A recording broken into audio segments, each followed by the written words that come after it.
The following is a work of critical analysis. It is not intended as a work of piracy, and it is covered under fair use as a transformative critical work. Avatar: The Last Airbender was a breakout success, and really the defining visual narrative piece for the generation that never grew up with Toonami after school. For so many children, now adults in their early 20s, it was the defining example of visual narrative, not to mention animated visual narrative. And indeed, over the course of its 3-season run, Avatar: The Last Airbender only became continuously more popular. Viewership steadily increased until it peaked during Sozin's Comet, the 4-part conclusion to the entire series. I've heard many a young person describe Sozin's Comet as the last true appointment viewing that television had to offer before Netflix came and shook up the paradigm. On the other hand, the sequel series, The Legend of Korra, showcased a ratings graph that turned out to be almost exactly the opposite. Moderately strong ratings for the first part of the series eventually dipped to the point where Nickelodeon transferred the show off the regular television airways and onto an online distribution method only. There's a million and one things to talk about when we talk about these two series in regards to storytelling and narrative, and it would be presumptuous and reductive of me to say that I can answer in one simple sentence or idea exactly where Avatar: The Last Airbender succeeded and The Legend of Korra failed. That said, I do absolutely know one area where The Legend of Korra failed to live up to The Last Airbender's successes, and I really only need 1 or 2 episodes to show you where. The word is intertextuality. And maybe not even intertextuality between shows, although Legend of Korra also pulls on that pretty heavily, but intertextuality between the episodes. That said, why is Avatar: The Last Airbender's intro sequence not only super famous and effective, but necessary for the show to work? That's because the show straddles this awkward line between episodic and continuous narrative plot.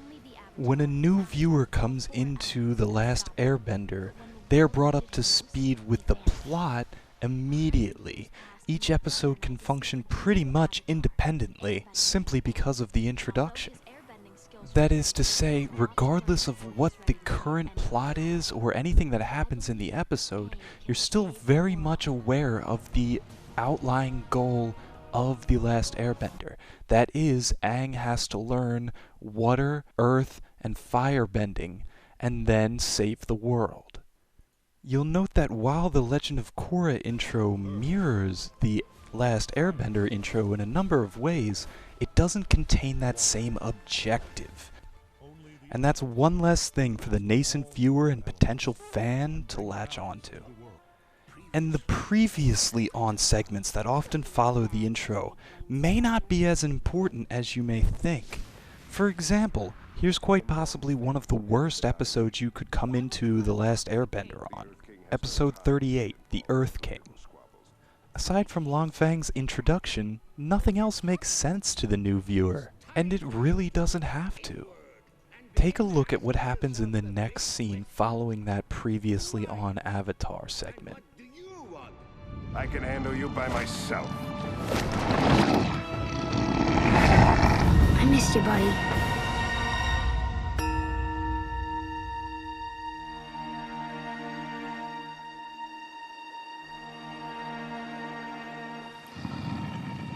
I miss you more than you'll ever know, buddy.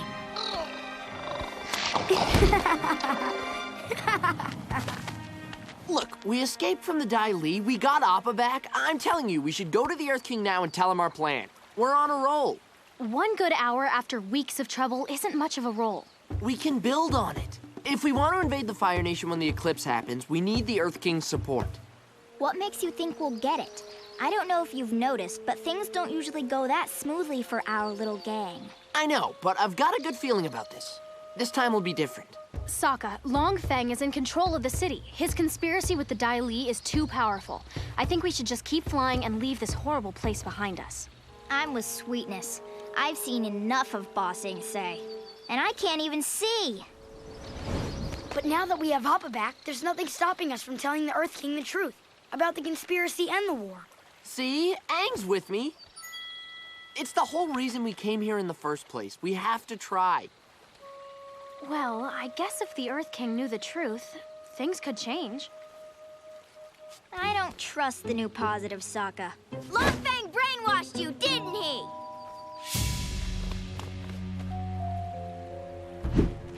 That's probably the Dai Li searching for us. So? Let's fly. There's nothing special here about these proper nouns that the new viewers aren't going to understand, but you can understand the conflict. They've just escaped from a bad situation, the two girls want to leave forever, and Sokka wants to go back. Aang agrees with him. And now the intertextuality required, or the information required to appreciate what's going to happen in this episode, has been completely reduced from the entire second season to the scope of this one episode. The objective is find the Earth King, and then secondary objective, save the world. And that's it. There's no other background or exposition needed. And this is the strength of Avatar: The Last Airbender. It successfully manages to juggle this episodic and continuous storyline in a way that completely invites and coddles new viewers until they can appreciate the positive qualities of the series. That is to say, give any episode of Avatar: The Last Airbender 3 minutes, and you, the new viewer, will now be on par with the longtime viewer for everything related to the plot. Not only does The Legend of Korra either completely ignore this, or fail spectacularly at it, as we'll see later, but Avatar: The Last Airbender also gains something from this. Because each plot is independent, what repeated viewers gain from their devotion is instead character background. Take, for example, this scene between Aang and Katara when they first arrive at the Fire Nation. How do I look?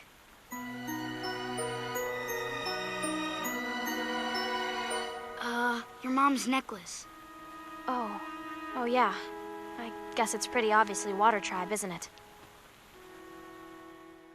That moment only has the bare minimum of intra-episode plot importance, but the character relevance of that is massive. So while a new viewer would glaze over that or kind of just nod and go along with the rest of the story, the reward for the longtime viewer is all this background with Master Pakku and everything that she went through at the end of Season 1. Furthermore, I don't think it's fair to say that a new-time viewer would simply glaze over that. Instead, the new-time viewer would take that, notice that they don't have the necessary background to understand what just happened, keep going throughout the rest of the episode, but still want to know why Katara was so unwilling to take off her necklace in that scene. And that intrigue turns the new viewer into the fan. I think this structure was a key component of what made Avatar: The Last Airbender increase in ratings over time. The very structure of the show itself lent towards expansion and new people coming in all throughout its run. And of course, because of the intertextuality required within the series and without of the series, The Legend of Korra did absolutely the opposite. To contrast against our point with the Earth King, let's take a look at just a random episode of The Legend of Korra. Like, for example, episode 8 in Season 1. There's the attenuated intro without any driving objective. There's a list of proper nouns and things that happened.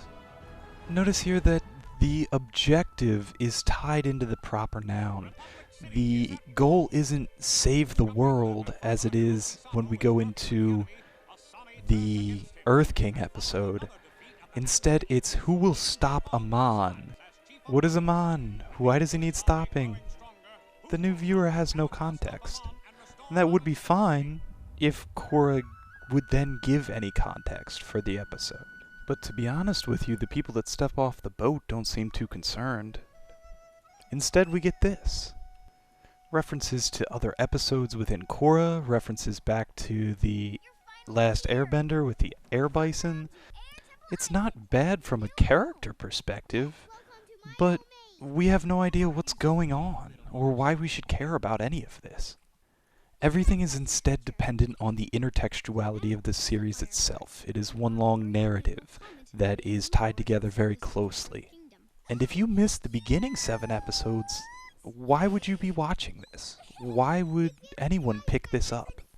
So not only is the structure of The Legend of Korra not conducive to gaining new fans, but the final death knell is that it's feasting off the corpse of the last Airbender. Let's move to episode 1 of The Legend of Korra and talk about inter-series textuality. This initial intro isn't bad for what it is. It's both a simple exposition dump and an introduction to the character of Tenzin. More to the point, I think it'd be very hard to make a sequel to The Last Airbender without that intro, but it would really be the best thing to do. But here's where the series loses it. And that may be a bit of hyperbole, I completely understand. But when Korra's father says, "the White Lotus," gone. Gone is everyone that did not watch The Last Airbender. We're breaking The Last Airbender's very own rule of no intertextuality and very little intertextuality between itself. We are directly referencing for plot purposes something that occurred in another text, and thereby excluding everyone who has no idea what the White Lotus is. This continues even further. For example, bending is never introduced. It's simply assumed that the audience is familiar with the concept. Korra attempts to invoke the bond between Toph and Aang to sway Chief Beifong into giving her preferential treatment. And past the direct plot concerns, there's just so much in episode 1 that would come off as annoying or impenetrable if the viewer had no background about Aang and Sokka and Katara and the others.